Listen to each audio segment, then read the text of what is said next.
Hello, there she is. Hello. Hello, Bella. How are you? I'm good, and you? Good. Good. You look so gorgeous. Thank you. Yes. How's it? The weather very hot right It's now? extremely hot. I was actually just taking my little powder puff and like patting my face because I did my makeup and I got super sweaty immediately. Oh, poor you. I know I'm like melting too. All right, now let's get started. So, Can ye- I just do one thing super quick? yes, what is Okay, it? hold on. Yes, yes. Okay, guys, she just got to do something really quick. Okay, I'm back. I had to close the door because I just turned on the AC and so I don't want the cold air going out. Oh, no problem. Anyway, so yes, Miss Beautiful, Miss Universe, Belize 2025, Isabella or Bella Zabaneh, please Yes. introduce yourself and tell us some interesting things about you. So my name is Isabella Zabaneh. Like Steven said, I'm from Belize in Central America. I have the most incredible family. They're my biggest support system. And being Miss Universe Belize has always been a dream of mine. So this is a really special thing to be able to do. And to have their support makes it all that much better. Yes, of course. I remember when seeing a photo of you sitting in the audience last year at the Miss Universe Belize pageant, and you Yes. are coming back. I mean, not, yeah, coming back to compete on the stage. You took your one and only shot and you won the national title and crown. I'm so happy for you. You did it. Thank you. Yay.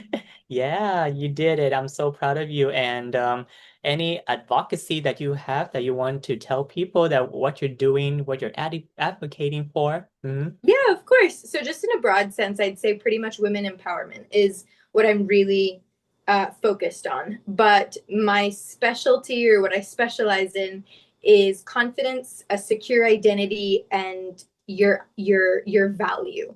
Because I think a lot of people struggle with their value and who they are. I know when I was 14, I had a really low self esteem. My confidence was shattered. I had an eating disorder, and Oh, life was really, really hard. And so that's why I advocate so strongly and I'm so passionate about what I do. So in 2018, I founded a nonprofit with my mom, and we started out as just giving prom dresses away to girls in need who couldn't afford to go to prom and help take that financial burden off of them. But I'm a person who studies patterns. I really like to figure out what's going on. I like to be a little FBI agent sometimes. And so I started noticing this pattern in the young women that were coming to get gowns, and a lot of them couldn't even look at themselves in the mirror. And so I realized that there was a real confidence issue. And as I studied it further, I started to realize that it wasn't just a confidence issue. These girls were insecure. They didn't know who they were, what their value was, what their purpose was. And so in my nonprofit, we've grown into more than just giving away dresses. We have confidence camps now. We do letters of encouragement that we'll give to the girls just to boost them up. We really celebrate single moms because they're the backbone, of families. They're so incredibly resilient and they deserve to be recognized. They don't get recognized enough. And so my nonprofit has taken on all of these different roles, but really it's about helping people feel seen and celebrated. of course, that is so good to hear. Good job, Isabella, helping young Thank girls and you. women, and especially people with low self-esteem. I'm sure many people, just like myself, we've been through our lowest before, and I'm glad that you and I have got so much stronger than ever before. So that's good. And Yes. yes, there's so much to learn and to become better in the future. Absolutely. Yes. And before moving on to my next question, so somebody named Lucas from Belize and a TikTok channel named Belize Edits and wants to say hi to you. Hi, how are you? You got that, Lucas and Belize Edit? Yes. So I know their page. I see my face on the page all the time. do I. And on for your educational background, you have a bachelor's in international studies, and right now you're pursuing a master's in communications, right? Yes. So I I started out, actually, this is a really funny story. I started Mm-hmm. out my degree wanting to do business because I wanted to take over a family member's business. And I remember 5 minutes into my first financial accounting class, I called my advisor and I said, yeah, business isn't for me. I can't do this. And I really enjoyed politics and understanding governments and the way countries work and diplomacy and all that stuff. Mm-hmm. So I immediately switched over to majoring in political science. So Okay. that kind of carried into the international studies degree. So that's what Mm-hmm. my bachelor's is in. And I figured I had automatic admission into any master's program that I wanted at the University of Tampa, my alma mater. Mm-hmm. And so there was no political science or international studies master's degree program. I said, you know what? I think a professional communication degree would be like triple threat. We'll just lay it all on them. And so I ended up doing that, and I'm one class away from finishing my master's degree, which is very, very exciting. And I'm actually going to be doing my big capstone thesis project on the importance of advocacy in pageantry, which I'm Oh, really excited about. that is so good. Congratulations, Isabella. You. You are only 21 years young and you have been so successful at this point. I am so proud of you. You're doing so Thank much. you. I And appreciate that. of course, yes. And speaking about you being 21 years old, and I know that you love to travel and you have been to Yes. numerous parts of Europe, the US, and I think I saw you been to Morocco too. So, and Mm-hmm. yeah, when I was 21 years old, I have never been to a single country yet. But when I turned 21 and a half, I have been to my first country, which was Iceland, and then I went to Belize the next year. So, yeah, That's so cool. and so tell us about your travel experience and your love for it.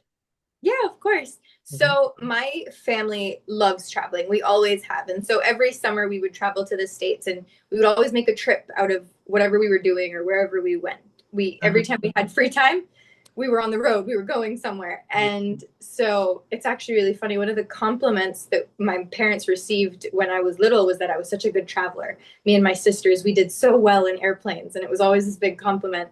But I think being raised that way really shaped me into appreciating travel because I learned very early on that no two Yeah. countries are the same and no two people groups are the same. And so I had really only done some parts of Central America, Guatemala, Mexico, and then the US Okay. for most of my life. And then when I turned 16, my mom, instead of doing a sweet 16 birthday, we decided we were going to go to Paris. And that was the year of COVID-19. So my Oh, trip had to be canceled, and we ended up going for my 18th birthday instead. oh.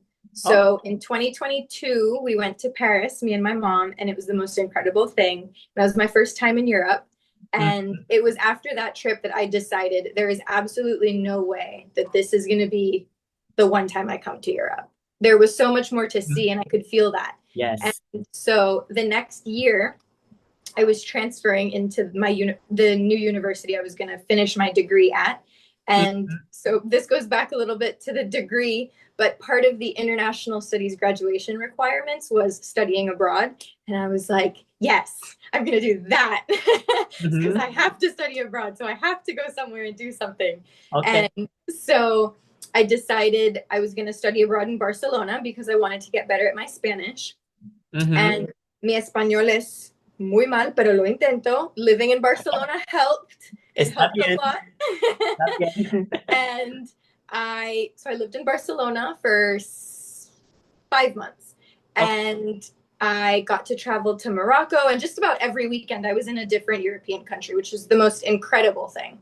Wow. And then after my study abroad program, I had the opportunity to go to the Middle East. So I did an internship in Israel and I lived in Palestine, and I Mm. was going across the checkpoints every day, and it was a really interesting experience.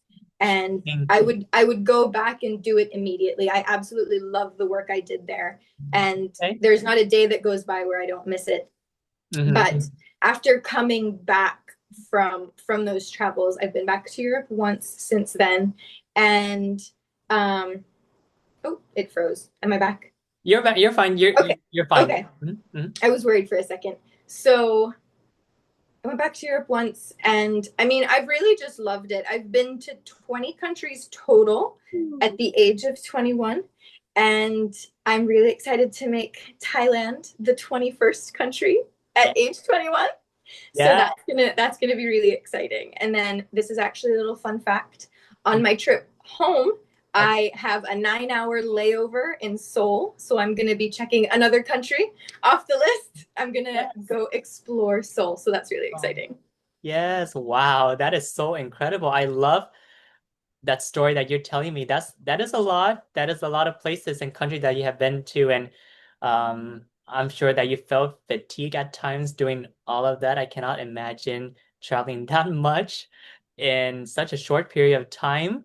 So yeah, and I've been to Belize twice. So Mhm. in 2019 during May, and I went there last year for just 3 days to see the Miss Universe Belize pageant and to explore a little bit of San Pedro and the Key Cocker. So yeah, I mean, I went in 2 different months. In the 2019, I went around like June or July, and last year I went around May. So there's like no difference. I'm still sweating my butt off in Belize. So yeah. That sounds pretty accurate for Belize. Yeah, accurate. Yeah, there's no way for me to escape the heat. So, yeah, and I know that tourism in Belize has been growing a lot. And that is true. I've been seeing it in both of my times visiting Belize, and there are many tourists from the United States, which is not surprising. So, yeah, and there are so many places to see in Belize, such as the Blue Hole and the Ho Chan Marine Reserve and the ATM Cave. Where else have I been? I've been to the National Zoo. So, Did you go to St. Antonich? yes, I did. I cannot forget that. Yes, I did because it's just right there. My hostel was very close to there, so I took a bus to there. So yeah, there's Sunantinich. Yes. Yes. So how do you feel about the tourism growing in Belize if um you can tell anyone that has not visited Belize yet, what would you say to them? I would say that there's really no place like Belize, and that might be biasly speaking since I'm from here and it's my favorite place on earth. But truly, what you get when you come to Belize is a very unique experience. So we're the only country in both the Caribbean and Central America that is a real good blend of the cultures. So we speak English Creole. It's very similar to a Jamaican patois. And we Mhm. have very similar food to Jamaican food, very different, but very Yeah. similar. But then we also have Latin influence from being a Central American country. So you get this very unique blend of both Caribbean and Latin cultures, which is really, really cool. You can see it in the people, in the food, in the music, and everybody's blended. We all celebrate each culture as though it's our own. And I mean, besides the landscape of the country being incredible, where I live, you can be between the mountains and the sea in 30 minutes. You can really do it all. We have it all, not skiing mountains, more like hiking mountains and Mhm.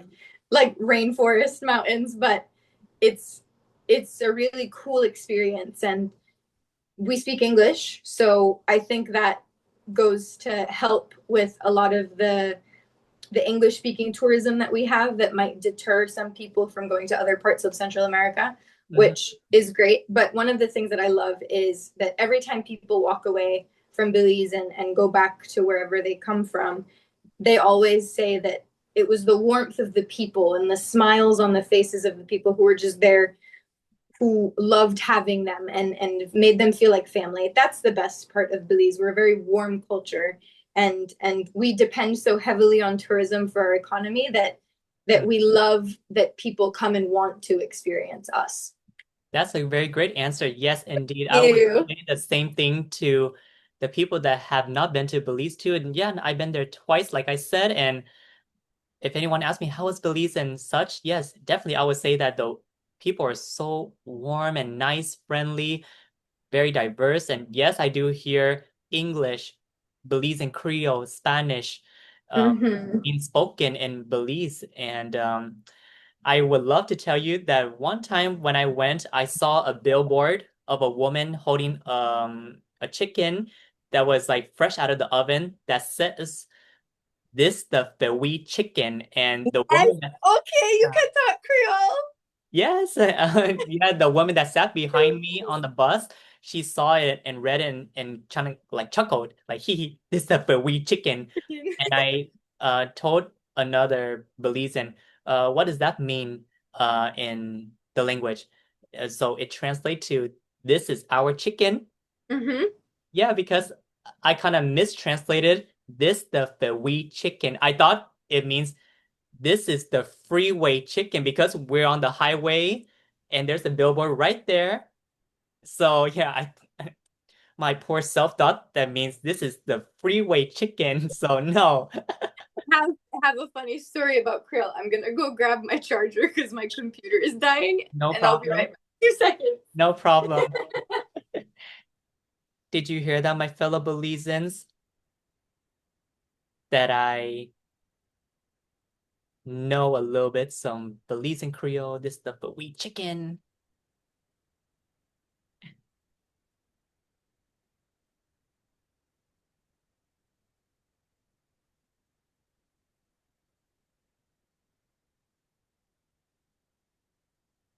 This stuff, but we chicken.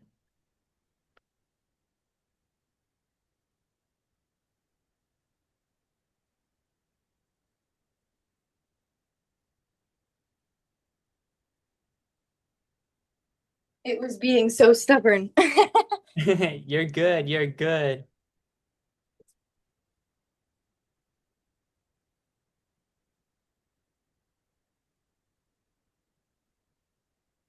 Okay, we're charging. Cool. Yay, all good? Yes, there we go. Yeah. Okay. I'm back.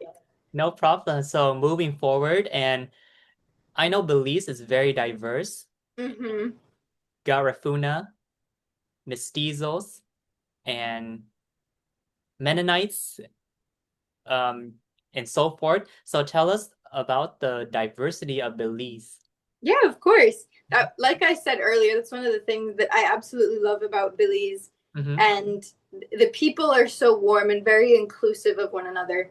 I think Mm-hmm. like any country, there are, Yes. feuds between certain culture groups, but Mm-hmm. in all, growing up in school, we really learn to celebrate one another. And cultural day that we have in school isn't about necessarily celebrating your culture, but all cultures and Mm-hmm. being inclusive of all of them. And so I really love that. But Mm-hmm. in Belize, we have a huge Mennonite population and we have a huge Asian population. Mm-hmm. Honestly, the Asian population has always been very prevalent because they're all business owners. And so you see them Correct. around all the time. But Mm-hmm. I only just realized the community of Asian people we have in Belize, which I loved learning about. It Mm-hmm. was really cool to see because everybody knows everybody. Mm-hmm. And they're like a unit. So if something's happening within the Asian community, everybody backs them and everybody supports them. They're all very present. And I Yeah, think that's a really incredible thing. absolutely. But up in the north, we have more of the Spanish culture that's closer to bordering Mexico. And Mm-hmm. out west towards Guatemala, that's where you really see the heavy populations of Spanish culture. Down in the south, we have the Mayan cultures. I am actually part Mayan, which I think is really cool, and many people don't know that about me. Yes. But it's we really have a huge blend. One of the cultures that I personally, not that I love the most, but I love when we celebrate them. It's a good party. Is the Garifuna culture? A lot Mm-hmm. of people know me as like the white gal with punta pan TikTok, the white girl that can dance on TikTok, and people find it really funny. But I grew up here in the South, and that culture is really prevalent here, and so we celebrate them, and because they have a really unique story. Mm-hmm. But it's really special to see how whatever your culture is Mm-hmm. doesn't take precedent over being Belizean. If you, Absolutely. we have this thing: if you're Bande or Bande, if you're born there, you're born there. If you're Belizean, you're Belizean, and that comes first. And so it's really cool to see how even across all these different cultures, that what we unite over is being Belizean, and that we will celebrate you and your culture regardless of what it is, Mm-hmm. because we also celebrate our collective culture, if that makes sense. Yes, And yeah, so Belize is just a really cool melting pot. I it. actually, one of my favorite sayings is, so I'm a third culture kid. I have an American mom and a Belizean dad. And Mm-hmm. honestly, being a dual citizen has sparked some controversy, which is always a fun conversation for me. But I'm a dual citizen, so I'm both American and Belizean. Mm-hmm. And I was raised in Belize, where there are so many different cultures that you're celebrating all the time. And so I have a really unique blend of cultures within myself. And I can never identify particularly with one over the other. And so I call myself a patlika. So a patlika here in Belize, that's a new Creole word you can learn. A patlika is just like a mutt, a dog that's like a bunch of mixes. Like it's not one particular breed. Okay. And so we call them a patlika. Okay. And so I call myself a patlika because I'm a mix of a lot of different things. You I'm are. a blend, and um, I really think that's a really unique thing. It's really special to be able to celebrate and resonate and relate to all these different cultures and have them include me as one of their own as well. That's absolutely well said. So yeah, Belize is very diverse with all these people, and spending my entire trip in Belize and seeing different languages spoken, seeing different faces and country flags being hung, such as Taiwan. I did see Taiwan uh, being hung on a tall flagpole in Belize City, and I did saw some Guatemalan flags. So yes, everyone is like literally celebrating their nationality and indigenous cultures and backgrounds. So that is so beautiful to see. So yeah, and last year's Miss Universe Belize, Halima Hoy, yes, and she said that she is a Muslim. I remember during her final question, how does growing up in the Caribbean shape you as a woman? And she said, well, first of all, it's so beautiful to live in Belize where people of all kinds can celebrate and live happily together, accept each other, growing up as a Muslim, blah, blah, blah. So, yeah, and I figured that she would win in the contest because that was a very good answer. So, yes, that's how diversity is celebrated in Belize, and I love that. Yes. And my final question for you is, I know that you're gonna depart to Miss Universe very soon. I think I heard in a week or a week and a half or two. It's coming very soon. So About 2 weeks. I leave Belize on the 27th, and I'll be departing from LA on the 30th. on the 30th. Okay, I hope I can be there to cheer you on if I can. Thank you. Come wave your Belize flag because I know you have one. And yeah, so it's been a long time since Belize have not placed in Miss Universe, and I am so proud of you to see your face on many Miss Universe fan pages predictions list. Yes, you're on their top 30 or top 20 or even higher. What will it take for you to put Belize back on the top for you? You're doing so well. What would you do? How would you prepare to get it? I would say that the work I'm doing now is all that I can do. Being Miss Universe Belize, like I said earlier, has been a dream of mine for a really long time. And so I have poured my life, my blood, my sweat, and my literal tears into Did this job and doing this. And a lot of times people will say, "Well, this is just your dream." But absolutely not. It is my dream, of course. And I would love to be Miss Universe and I would love to make history for Belize, but truly what I want is to make sure that Belizean people feel seen and feel celebrated and Mhm. feel proud of what they're putting out there. And I am so incredibly proud of Belize. And so the preparation that goes into becoming the next Miss Universe or placing at Miss Universe is what I've been doing. I have set up my life for this role, and I really hope that people at Miss Universe in Thailand can see that and really gravitate towards that, because being a Miss Universe is being a sacrificial leader. It's leading with heart and being confidently beautiful, right? All of these different slogans. Correct. And I have lived by all of those, and I Yes, have a story that is unique and a drive that is, yes. I mean, completely fueled by passion and by the people that raised me. I love saying that I'm doing this for the small country, but the big family that raised me. And really, that's what it's about. That's what making history is about. And I know we say, Bella, you're going to make history. Like, this is the year Belize is going to do it. And I'm so excited for that. But I think every year, each queen goes with something different and makes history in her own way. So I'm really excited for what that's going to mean for me. I would be absolutely over the moon if we actually placed this year. I think we have a really high possibility. I don't want to get ahead of myself, but I'm Fine. really, really hoping that that's the reality. Somebody recently actually asked me, Bella, how do you think you would react if they called Belize in the top 30 or however many placement? I was like, Hmm. honestly, I think I might fall flat on my face. Like that actually happening would like it would knock me off my feet. And Yes. I'm so excited to be on stage and to do that. And I'm really excited to share my story with the judges because the preparation for this hasn't just been preparing for Miss Universe. It's been preparing for life and having Miss Universe hopefully be a part of that life. And so that's what I think preparation has really looked like. Besides the school tours and the impact and the advocacy and the community work and the speeches I've given and making sure the wardrobe is on par and being able to Hmm. talk and walk in the way that a Miss Universe should. All that's really important. But I think the most important part for me is making sure that people feel seen, celebrated, and understood. Yeah. And no matter the outcome, if I'm able to just impact one person's life, then I have been successful. Yes, absolutely. Yes, I really hope that you'll be caught up to the plate during the top 30 or whatever announcement that is. Fingers Please, I hope crossed. that will happen. Yes, you've been very impressive. So yes, let's Thank hope so. you.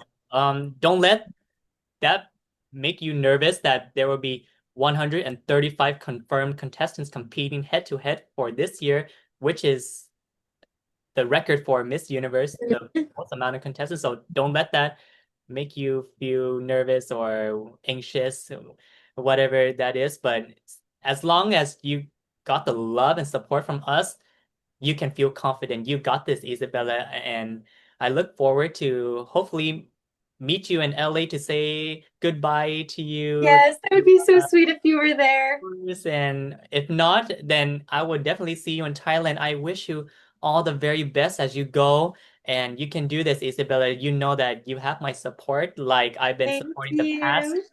Miss Universe Belize and Queens in the past. So you got this, Isabella. Let's go, Isabella. Let's go, Belize. Woo! Big up, Belize. Big up Billy's, big up Billy's. Yes. I Yeah. have I have two things before we end.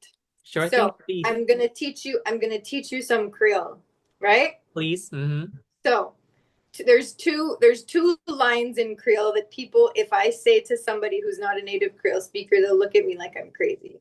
One of them is imifidide. Ooh. Hemifidide. Imifidide. Yes, you said that. Great. What do Ooh. you think? What do you think that means?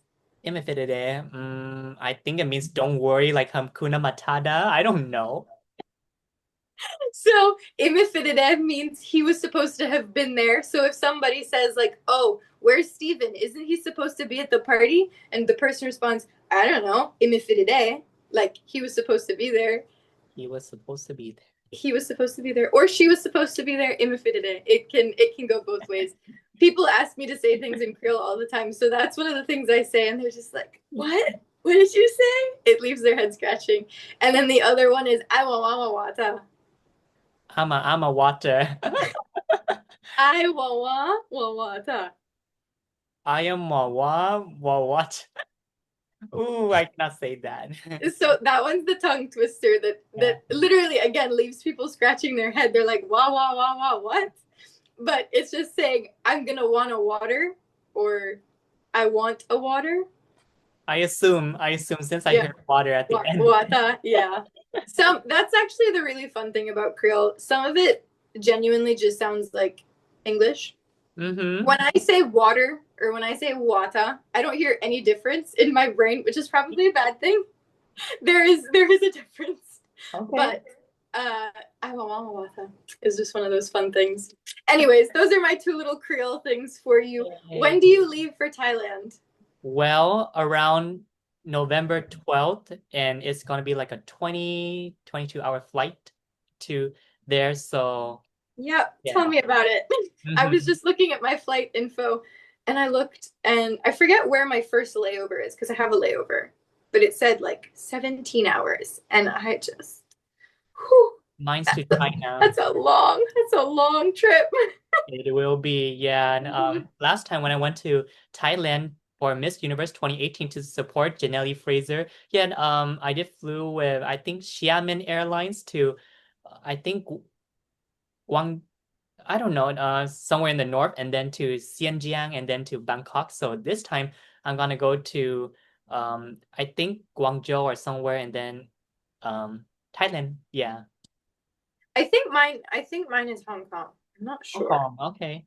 I'm Okay. not sure. I'll have to double check. I know it's somewhere, but Mm-hmm. it's gonna be a long flight. And so if anybody has any tips or tricks on how to survive that long of a flight, I'm hypermobile, so I'm always moving. I'm sure you can see that in the lives. My legs, if I'm sitting, are always crossed, and I like to turn myself into a pretzel sometimes. So a 17-hour flight is really scary for me. Mm-hmm. It is. I'm not worried about like turbulence or falling out of the sky or anything. It's literally just having to sit in one place for that long.